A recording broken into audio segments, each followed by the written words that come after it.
As Hoosiers, we're stronger together. Join First Person and Springbuck for Healthiest Employers on September 30 and help us celebrate employee well-being. Register at firstpersonadvisors.com/healthiestemployers. He has a freshman on him. Buckner drives and hits the layup. Quinn Buckner, who has been one of the outstanding athletes in Indiana history, starter on the football team his first 2 years, and a 4-year starter on the basketball team. He was a major player on one of the greatest college basketball teams of all time, the 1976 Indiana Hoosiers.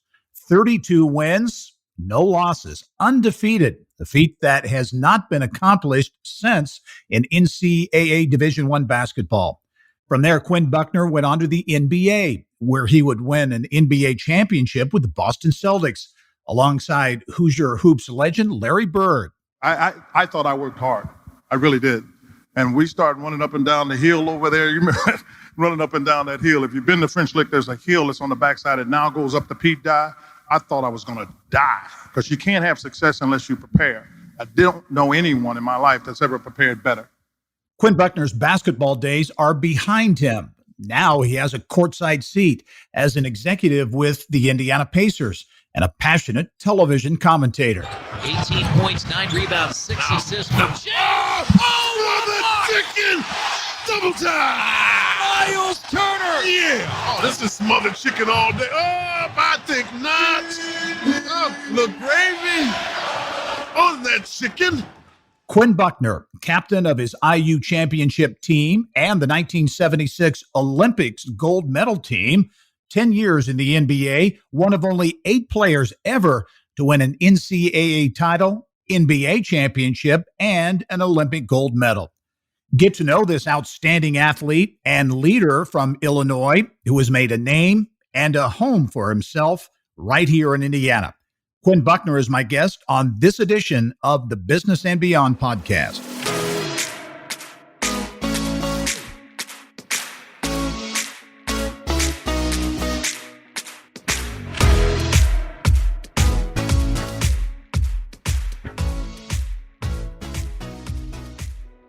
Quinn Buckner was born just over the northwest Indiana border in Phoenix, Illinois, a tiny village about 10 miles west of Hammond. He played basketball at Thornridge High School, leading his team to back-to-back state titles. He was also an excellent football player. He played on the IU team for 2 years and was actually selected in the NFL draft, and the only person ever named Chicago Player of the Year for both football and basketball. His basketball career has taken him from championships at the high school, college, and NBA levels to today, where he serves alongside Chris Denary on Indiana Pacers TV broadcast as Vice President for Communications for Pacers Sports and Entertainment. And I'm pleased to be joined by the legendary Quinn Buckner on the Business and Beyond podcast. Quinn, thanks for joining me. Well, Gary, I'm humbled by by it all. I'm blessed, and I've watched you and how you've grown in television and how you pull things together here with the podcast, and it's been wonderful to watch that, and I'm very honored to be a part of the show. Oh, you're nice to say that, Quinn. And likewise, your career in basketball, as just mentioned, multiple championships from a young age on throughout your career. And you have evolved too, going to the front office of an NBA franchise. And recently, which I find this fascinating, and such as I look at your career and how you started at IU and what you've accomplished, recently being elected chair of the IU Board of Trustees. What does that mean to you personally to be named the chair of the trustees? It is so humbling, and I am so honored to be in a position to serve this way. Just to share a little bit of my background very quickly, I'm from a family of 6. And, my parents were born in the 20s, so all of us have a degree, first of all. I'm the only non-educator in the house, believe it or not. And so it's been interesting because as my mother, who was a principal superintendent and then was the principal and superintendent of an elementary school district in the north, she just went about doing her job. And she's always talked about that. And one of the things that I learned, if you will, through osmosis was my values are based upon really social equity and justice and I like helping young people to thrive. That's where I grew up. That's how my mother is. That's how her family is. That's how my dad is. And so to be in this position, to be able to be a part of the team at IU and look at what we need to do on a larger scale, it's just humbling. It's just humbling. And if you'd ask me, like maybe you, I don't know about you, but at 10 years old, if I'd have been sitting in this position, you said, there's no way. So it wasn't a dream, but it's a miracle. Is what it is. Oh, that's cool. Yeah. And, as I look at it too, Indiana University, a lot of change, kind of a new day, if you will, new president and Pamela Whitten. On the athletic side, you have some new high profile coaches in some of the major programs and things. As you look at the university and the opportunity before you, you kind of sense this as somewhat of a kind of a new chapter for the university? Well, I think it's a new chapter for the university, but I think it's a new chapter for really the world of higher education. But I think the opportunity for the university was when we hired President Pam Whitten. I think she's brilliant. She's got a real toughness about her. And the world has changed, as we all know, and the demographics have changed. And we all have to be a little bit more prepared to the new word is pivot. I don't care what you call it. You have to adapt. You just have to adapt. And I think that was part and parcel. And I've had this conversation with our dear friend Jim Morris, part and parcel, and another Steve Ferguson, that the timing was just right for this kind of change. We come out of the pandemic. There were the social issues that you have to, you must address here. And Indiana University wants to be the leader out in front of many of these things. When I look at this, and this has been great for my psyche in a lot of ways. This is an opportunity for us to take the assets that we have at Indiana University and try to find a way to educate young people, to put them in positions so they can get jobs, so we can do something about the economic development for the state of Indiana. But when you look at it from a healthcare standpoint, we can look at, if you will, the state of Indiana, let's say locally, state of Indiana, United States, and the world. We have one of the great school of medicine that are there. But I don't want to denigrate any of the other schools we have, because we're one of the tops in many areas. So it's been interesting for a basketball player to make this, if you will, transition. But Governor Holcomb has been very, very good with us as we go through these things. And I've just learned so much that we do. And I've got a lot of learning to do, Gary. I'm a curious personality. This is fun for me. Yeah. Well, your IU journey began in 1972 when you arrived on campus.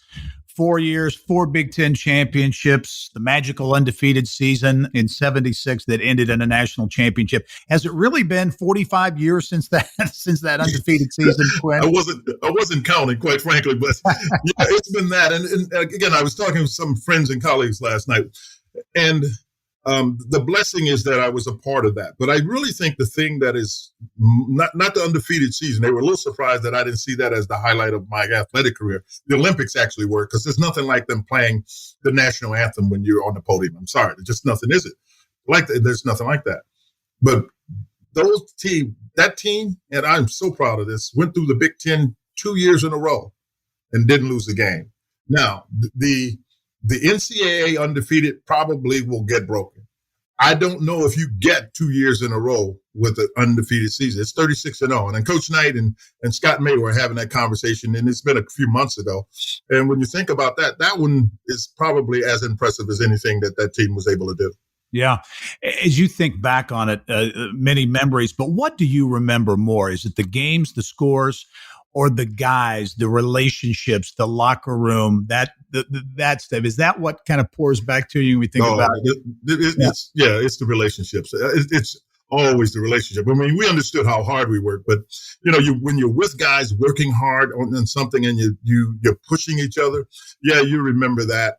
And frankly, some of the guys that kept moving us through in school. I mean, I've got Jim Cruz and I, Tom Abernathy was on the team, but Cruz and I just tended to be a little bit closer just because we're both Illinois kids, if you will, and we started when we were freshmen. And you remember the day you walked on campus as this little, wet behind the ears guy, and now some of the things we say now about those times, and it's the relationships. There's nothing like making great relationships. I had to grow in that area because, believe it or not, Gary, I was shy as a kid. Maybe really? I really? Yeah, I'm a mama's boy, and I was shy as a kid. And athletics helped pull me out of that. And the more I was in athletics, the more, and my teams that I played on had success, the more I had to be able to speak comfortably. Yeah. And the combination of that and my parents being in academics and my mother working on us with the King's English was one of the things that I think kind of launched me. Now you can't shut me up, but that's another story. Good stuff. The relationships you talk about and the emotion and all those types of things. To me, I thought it was on full display when Bob Knight returned to Assembly Hall in 2020. You and many others were there. I mean, for any IU fan or a non-IU fan, it was very emotional to watch that kind of play out. What was it like to be there and to see Coach Knight come back to Assembly Hall? Well, Scott May, who is a very dear friend of mine, and I we literally found out about this probably about 2.5, 3 weeks before that. And we were out with lunch with he and his wife, Karen. And Karen says, Coach is going back to IU because Randy Whitman had called him because they were going to honor one of his Big Ten championship team. But the net of it is, and you asked, I think, a really important question for Hoosiers, for Hoosier Nation. A chasm was there. There's no question about it. And the way it was there, as I shared here recently, was you had IU players who were reluctant to wear merchandise from IU for fear of offending Coach Knight. Wow. Yeah. Yeah, exactly. Yeah. Wow. That night, that dissipated. Mm-hmm. That went away. And for, all of us with, Mike Woodson, Isaiah, we had the whole crew, Greeno, and we had the crew there. So it was, there are a lot of reunions, but, like the band was back together, if you will. Right. And then we had subsequent to that, Scott Dolson and IU Athletics did a fun, if you will, we went down and had a golf outing, of which Mike Woodson drove to make sure that we pulled ourselves back together. So without that event with Coach Knight, the success of our reunion golf outing would not have happened. We had 238 people, Coach spoke, and it was terrific. But for IU Nation, and I'm huge on this, and some people will, I don't know, while we're academically one of the top institutions in the world, what tends to get noticed as much, if not more, is the athletics, and particularly basketball. Yeah, right. That's just the reality of it. Yeah. And we have to be able to make all of these things work together. And that's how I really see this. I see us as a big team. I always talk in teams, and all of us have a responsibility, and we need to do what we do as we star in our roles. Then I think we can have success. Yeah. And it seemed, just one more on that reunion, it seemed that Coach Knight really enjoyed it. And really, you could see it on his face and just the interaction that he really enjoyed that. He really did. And I tell you why he really did. He, as we all know, Coach Knight has his ways of doing things. It was because it was the players. We worked very hard, and they're tremendous supporters for IU basketball. And when they called and asked to be a part of it, we respectfully shared with them that this would probably, for the sake of all of IU, would be better served if it was just players involved. And Coach would not have wanted, he would not have done it if it had been any other way. So we fought pretty hard for that. And there are many that if I name one, I have to name all alumni that asked to do that. But that was a huge day, I thought, for IU and for surely IU basketball and athletics. Yeah. It certainly harkened back to a different time in college basketball. I think college athletics in general, very different today, obviously. We see all the changes with name, image, likeness, the conference realignments, all those kinds of things. As you look today, Quinn, the current state of college athletics, be it basketball, football, whatever the case might be, with everything going on, thinking back to your experience as a collegiate athlete, your thoughts. I mean, is it better today? There's some people who believe amateurism is kind of, out the door. It's gone. What's your take on the current state of college athletics? It is. You're right. It's very different, and it's changed. And amateurism, as it were, was being challenged, quite frankly, just a couple of people I talked to, because when you look at it, what was starting to become out of balance was it was money. Yeah. Right. And it was the fact that you got billions of dollars coming in and the producers of the product were really not fully availed. That's the view of some. I mean, you can take either side of that. Some will say the scholarship is enough, but there are many, and the Supreme Court happened to agree that, in fact, was not enough.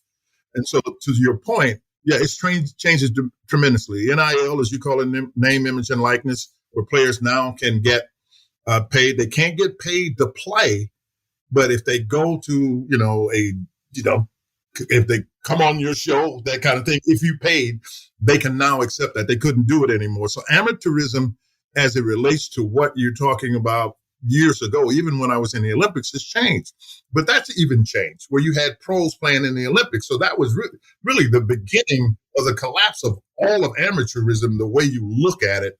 And now I just think it's the challenge is to try to figure out for the NCAA and others, how do you manage the balance of this? Because the money tends to take over, and that is always going to be a challenging environment. And I think, you look at the conferences realignments, to your point, they're trying to figure it out.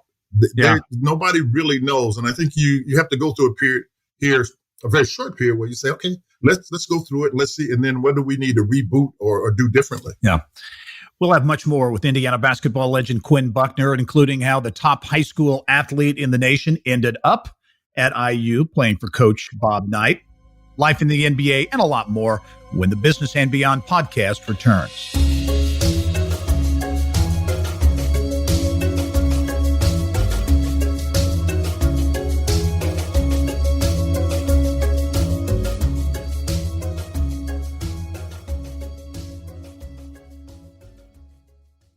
Indiana companies are doing phenomenal things for employee well-being. Join First Person Advisors and Springbuck to recognize and celebrate healthiest employers and get expert insights to inform your well-being strategy. Register at firstpersonadvisors.com/healthiestemployers. Again, registration at firstpersonadvisors.com/healthiestemployers.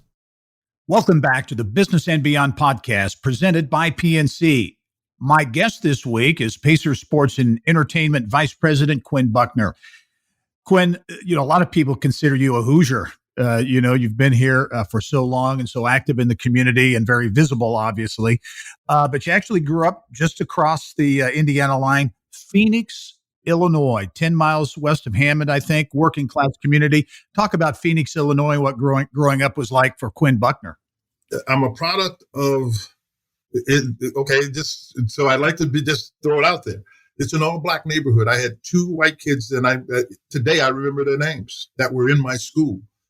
Sheila Michael and James Newman, by the way, are the two names. I remember them like yesterday. And that's an unfortunate part of that time, but I got bused. And I'm telling you, for me, it was absolutely, and I think many of the kids, they may not admit it, I got bused right after integration was started because there were two high schools in my school district. And my mother and father you got to pay taxes. So they wouldn't, at that time, allow us to go to the other high school. My mother was a quiet activist that fought, if you will, because she wanted her kids to have top flight education because she knew what that meant. So I ended up going to Thornridge High School, which is in Dalton, Illinois, which is even closer to Hammond, but it was terrific. What it helped me understand was a totally different culture.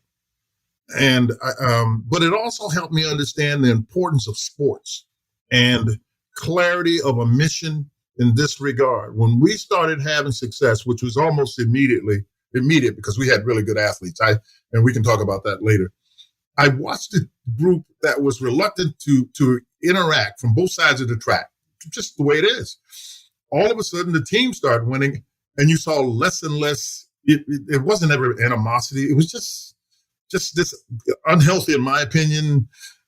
Yeah, they not quite want to tolerate each other. Right. And I saw that dissipate. There's more success we had.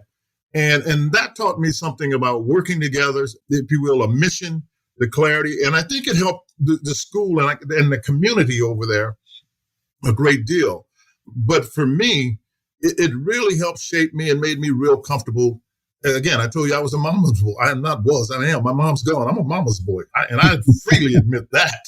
So I was able to come out of my shell, start being around people and being comfortable people. And they started knowing who I was. And I started learning about things I weren't comfortable with. And I'm telling you, it was, for a young man at 14, 15, 16, by far the best experience I've ever had. But Phoenix, I like Phoenix, but yeah, you're right. It's a really small town. Small town. Do you think that the lessons learned from athletics tend to get lost in today's, immediate gratification, social media, travel, sports, all the things that go on today?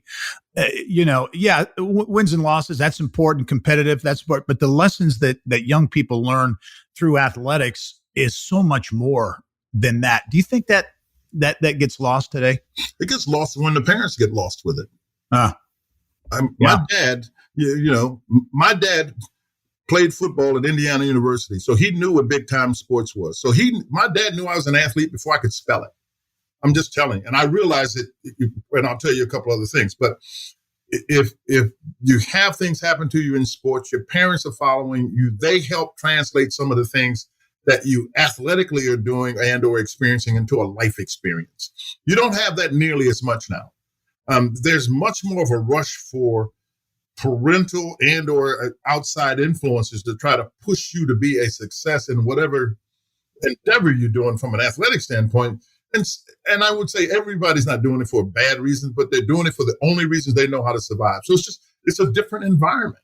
But you're right, those life lessons get lost, but not all of them, because some of the life lessons these young people and these men and women learn is they have been a commodity for the better part of their life, because people know that they can play. They give them this, that, and the next thing. So when it starts to get to the real side of business, they have a better business sense than I did at the same age. So there is some give and take and all of that. But these kids, as a rule, they're much more into survival and getting their families out of difficult situation. My parents were teachers, but we weren't into a survival mode. But when you were in a mode below that, if that's your only way out, you scratch and claw to try to find a way out. Yeah. Quinn, you have been a winner your entire life. If you look at championships in high school and college, the NBA, the Olympics, to me, those things don't happen by accident. Sure, you got great teammates, great teams, great coaches, all those things. But what is it? Is there something, and maybe that goes back to your parents, to educators, being a leader, being a champion, those types of things? How do you look at where that came from when it comes to Quinn Buckner? Very simply, I am the son of William and Jessica Buckner. So proud. They showed me how to lead, and I didn't know I was learning it. It was one of those things. My mother, my dad was really strong my dad had real street smarts, and I'll tell you something about that as we talk a little bit more about me going to IU. Yeah. My mother, I just shared this again with some people recently. My mother was the first Black superintendent of a white school district in the North. Wow. In the elementary school district. So, but if my mother walked in the room, she's like any other human being that was married in the 50s. So she's walking in behind that, and it was, in the house, Buck, what do you want? Buck, what? But I will tell you, I watched my mother run PTA meetings and now PTO meetings. And I'd watch this lady who was just kind of following along. Well, I said, let's go.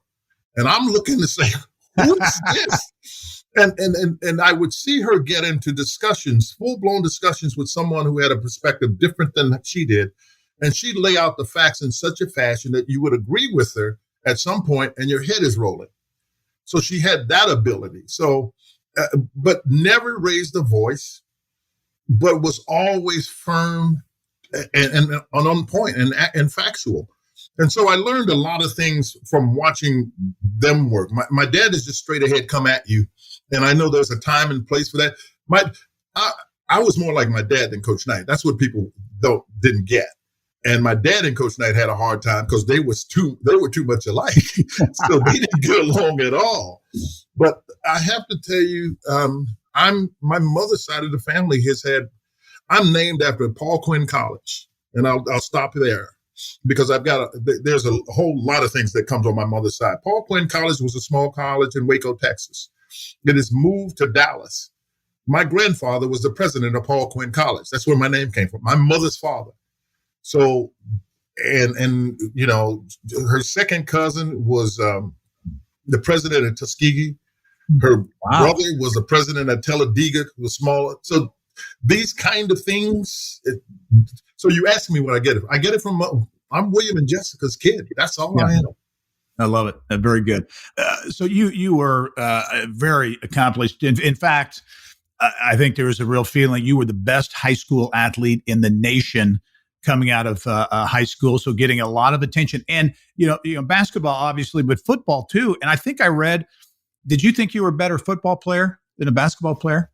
My father would tell you, God rest his soul, my gift: athlete, football, basketball, in that order.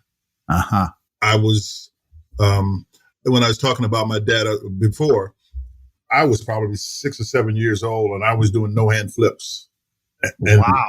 And didn't realize what I was doing. Just knew I could do it. And, you know, so he understood that. So as an athlete, I understood it. Football was just easy. That's when you, and you know, I'm past it, no ego. That's when you realize you have to give. Sure. Yeah. And I played it principally because, one, I could play it, and I played it, you know, fairly well in high school. But then my dad had been playing. So by the time I got to IU, we were talking about, you know, what I wanted to do.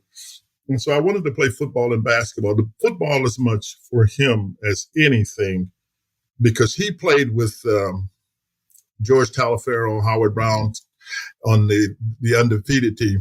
So there was a lot to go along with that kind of thinking. But I could play. Gary, I could play any position. I really could. They wouldn't let me play quarterback. You know, that just wasn't there. Any of the skilled positions, I could play. I could catch. I could throw. I could run. I was, and just so to give you a perspective, for those who follow sports, I was 6'2", 205, and ran a 4.5 40 in high school. So that's, and I'm not bragging about it. I'm just telling you that was the gift. And I knew it was a flat out gift. Yeah. And I could use that in any way I wanted to in football. So you were recruited, obviously, for both football and basketball then. The blessing again, and I could have gone to any school that wanted, UCLA, basketball. I got recruited by all the majors, looked at Michigan, Ohio State, Michigan principally because they had a good football and basketball program, UCLA because at that time it was the basketball powerhouse. Right. Ohio State had recruited, but I wasn't that interested in playing football full-time, long-term. I knew that. Because my, as I told you in the order, my passion was basketball. My passion was always basketball. I would be on the court. That's the one place my parents would allow me to be after dark. Mm-hmm. And you go to Malcolm Gladwell's, you know, the 10,000 reps, the whole thing. That's where I was getting it in. As people say, grinding, putting in the work. That's where I put in the work. What? How did you wind up at IU? Did it come down to IU and another school? Did you have kind of another school you were seriously looking at? When it came down to it, at that time you could go to any number of visits. I had 5, and I won't go through them all. But the one that I actually looked at UCLA because of basketball. What happened there was Coach Wooden, God rest his soul, did not go to recruit's house, so we had to meet him at O'Hare Airport. And frankly, in retrospect, that ticked my father off, and I didn't really know it. Now, we went out and did it, but, you know, every time there was a conversation about UCLA, it was always kind of slanted to not necessarily positive, and I realized it in retrospect. But he finally told me after I left IU, I said, well, what was so wrong about UCLA? He said, son, because I was mischievous as a kid. I didn't get in real trouble. I just, you know, this or that. He said, if you get in trouble, I can't get out there. I can't help you. So I looked at that, and I looked at Michigan, as I said, primarily because they had both. But my dad had gone to Indiana University, and I had a sister who was the superintendent of my high school district, who was finishing her master's at IU. And I'm a mama's boy, so I kind of needed a connection. And my family knew me. I'm much better when I've got a connection to family or loved ones or somebody that cares. I'm just, and I know I'm big and look like I'm not, but I need that. So my dad and Coach Howard Brown, who played with my dad on the Rose Bowl team, came and talked to me about going to IU. And it was right out of the difficulty IU had with black players. And I was told at 17 years old, and I've never really said this publicly, but it's the truth is just the truth, that it would help if I went, because it would show other black players that they could come to Indiana University. So I was told that at 17, and I had encountered some trouble that wasn't mine of my doing at my high school. So I was somewhat familiar with this whole thing, and it was, for me, it was like, well, I'll go to IU and I'm going to play and do what I've got to do. But it wasn't somebody that was going to go out and do something stupid and walk. And it was just, I had so much trust. I have so much trust in my parents and in Coach Brown.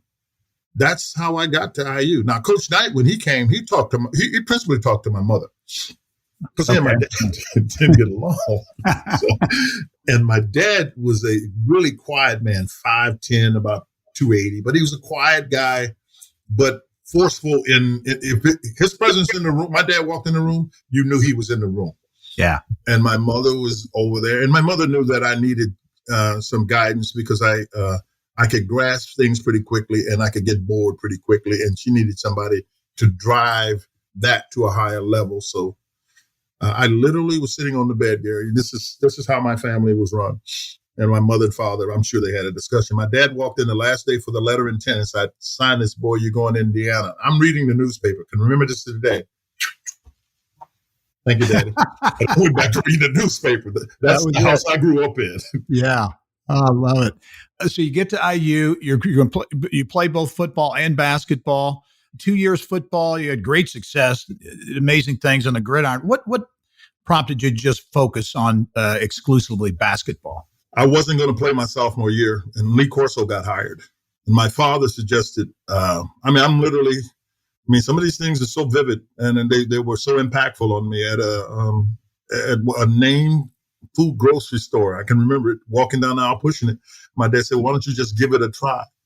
Because the year prior was not very successful. And he thought that this coach might be able to do something. I had in my mind felt like I'd give this a shot for my father as much as anything. But football is one of the things you got to be real careful about that. And I would caution any parent, don't have your kid play for you. It's one of those things you can get hurt. So it didn't happen quite badly as it could have.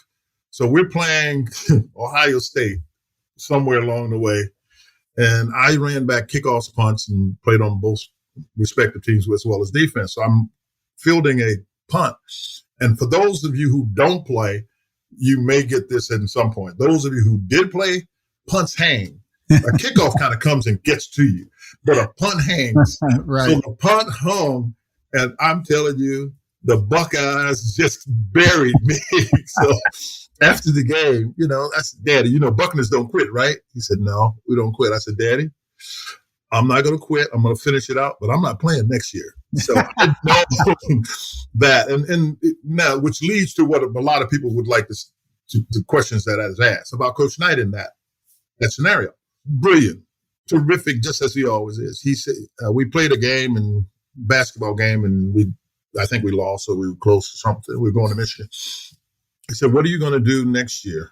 I said, what do you mean?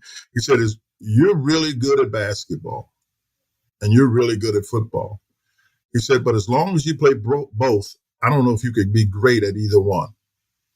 That was all he said. He didn't know I had made up my mind, but I just wouldn't. This is the other side of me. I'm stubborn. I didn't tell him then that I wasn't going out, but I had made up my mind before he said that. And it pretty much at that point, it was solidified that I was on the right track. Yeah. Yeah. What was it like to play for Coach Knight? Obviously the success, the wins and losses, the championships, just phenomenal. So much is written and said about him, as you well know, across the board. Was he misunderstood in a lot of ways as a coach? He didn't care Gary, he didn't care if you understood him or not. He really didn't, which is interesting. Because he also had a side that could be sensitive. So it's just, but that was the man. What he did, and I think most of our teammates or anybody that's been around, you understand, the mission was clear. He covered every detail. And in that is the preparation. His favorite statement is everybody wants to succeed, but very few people are willing to prepare for that success. And that is so true. And so you carry those you were talking about life lessons that we were talking about with young kids. He used basketball as a metaphor for life. I recall there was a game, I don't know who we were playing against, and we're out there scrambling around doing what we need to do in this close game. And he tells they timeout. He says, they're going to set a screen over here. This blah, blah, blah is going to shoot it. Okay. And the screen is set, and I can't get through it. And so they knock down the shot, timeout, come back, and they're going to run the play again. He said, but before he says, I said, they're going to set a screen. I said, they're going to get the shot here. I said, Coach, he set a screen. He said, if somebody puts a roadblock in front of you, are you going to stand there or figure out a way to get around it? And it was a life lesson in the game in that moment. And it was one of those things that's like, ooh. Yeah. So playing for him really makes you focus on what it is you're doing if you ever want to be successful. And that's where my mother saw that I needed some massaging, because the gift of my mother and father to be able to assimilate, abstract, and get it linear quickly meant that I had a tendency to stray. He pulled all that together. But he did that for all of our teammates. He made us smarter. He made us tougher. And his personality galvanized us, because at times you were so ticked off at him that you only had your brothers in arms to figure out, we've got to do this. We don't give about what he's thinking at this point. So, and there was a brilliance in that. Before we leave, I want to touch on the NBA. You were a first-round pick, number 7 by the Bucks, 10-year career. But what I want to ask you about is playing with Larry Bird, because I think it was 1984. You were at the Celtics, won the NBA championship. What was that like? And there were some other great guys on that team, obviously, but what was that playing with Larry Bird? And as you looked at his work ethic and the different things that he brings to the table. Well, let's go back to when Larry first, because he started at IU. Right. And I missed him at IU because I was playing on an international team against the Soviets. So I missed that. And whether I could have impacted him staying or not, but I just kind of followed him because he had been to IU and then he went to Indiana State. And when I got to Boston, he was the first guy I went to, because I figured, one, he was going to come to IU, but two, we had to have similar kind of values. I didn't think about it conceptually like that. It's just like, he's probably closer to what I'm accustomed to than the rest of them. You got guys from everywhere. Salt Lake City, Robert Parrish is from Shreveport. So it's just different.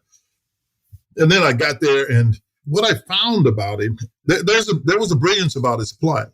There was an exceptional brilliance. And he would have been, I told him, he cost us the championship, quite frankly. My junior year, when Scott May gets hurt, it wouldn't have fazed Larry. Larry is a man that fear is not a part of his, he didn't even know what that is. Yeah. Because he's as tough a human being as I've been around. I'm going to tell you what else he is that people, he's not going to like that I said this. Larry Bird is not smart. Larry Bird is very smart. And people keep wanting to call him a hick from French Lick. And that's what I recognized in just conversations with him, how observant he was about people, their reactions, overreactions to things, and almost prescient in a way about what someone was going to do based on that interaction.